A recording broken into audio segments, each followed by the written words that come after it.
As many of you know, I'm a very avid member of the North Carolina Horse Council and proud to say that I serve on the board and the executive committee.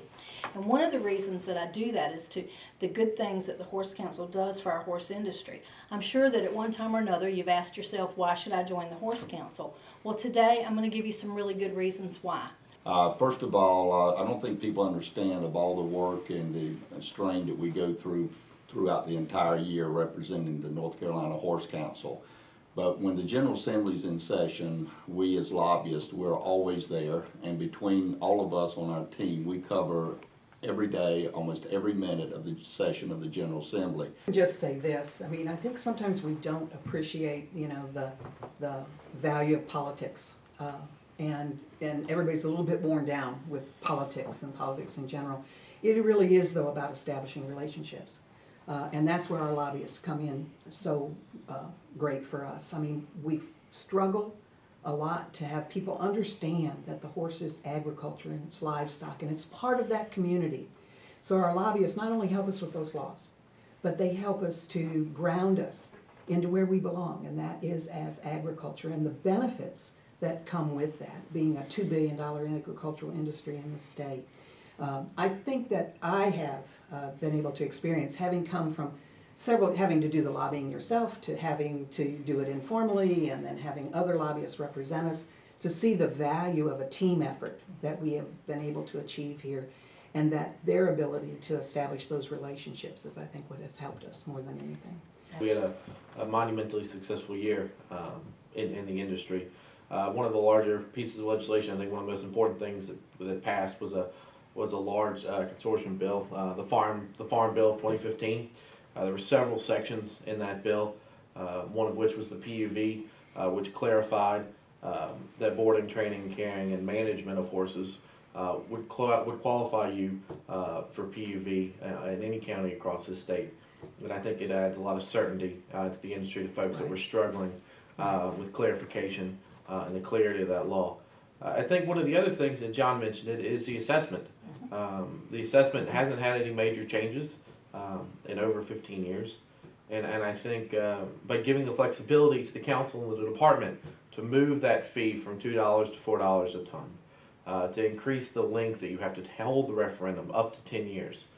Those two things allow the Horse Council to focus more on its prime mission and what you guys are trying to do in promotion of the industry, instead of focusing on having to go back every few years on a referendum to just receive funding to do what you're already doing. So tell me a little bit about the Outdoor Cultural Heritage Act. That's something totally new. Jackson worked very hard on that. This is his baby. Well, the Outdoor Heritage Act was a bill that took all session. There's lemonade here. There were probably about 15 different versions of it, so there was a lot of give and take from all sides of it. But we did come to a very good compromise.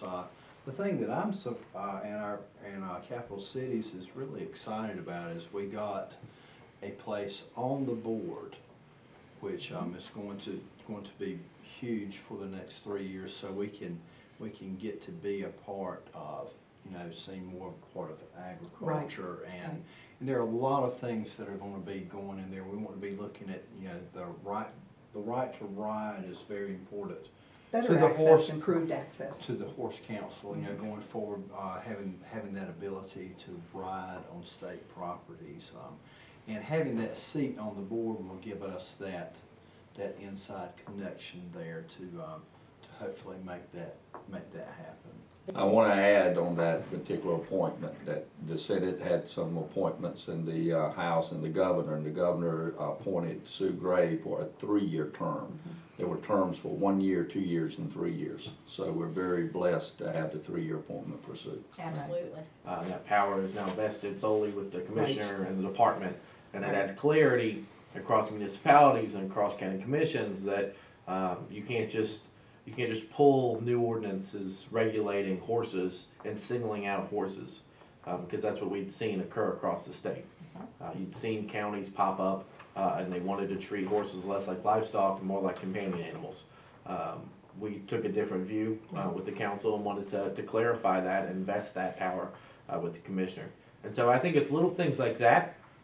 That was a standalone bill. We worked very well with the Farm Bureau on that. Farm Bureau really helped take the lead on that issue with us because they were concerned about it spilling out into additional livestock.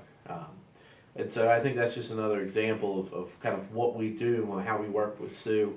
She brought it to our attention. There was a county in the west, and we went to work. We got a coalition together and we went to work to solve that issue. It took several months. Nothing we do, and I think that's the point Right, a lot of people right. forget, and nothing we do happens immediately. Right. It takes time, and takes time, and there's a lot of patience involved. And I want to tell everyone how critical it is. One, you need to really know the representatives, and you need to know the people that are involved in helping us. But it is very important to look at a possible pact that the North Carolina Horse Council and the board is determining if they're going to go in that avenue. It is so critical to be able to show support for those who've given us support. Absolutely. And down especially the General Assembly, whether it's the governor's office, it's the commissioner or wherever, and organizations very much in agriculture. Many of them have PACs, and they show that support that is very much needed so they can be there to represent us in the future. So for you guys watching at home, you may not realize this, but every single law, every regulation that's passed affects you. You know, if you live in North Carolina, they affect you. You think that your horse is in your backyard and you can go ride him wherever you please, but that's not the case. So if you don't get involved and join the Horse Council and support these things, you may not be able to ride your horse anywhere but your own backyard. So that's something to think about really hard. Well, Rose, that's why I always like to say the Horse Council, we're the donkey. Yes. The donkey's used in the field to ward off predators and to protect the other animals in the field, and I kind of feel like sometimes that's who we are. We're your donkey, and we all value that donkey, and so we would ask them to join in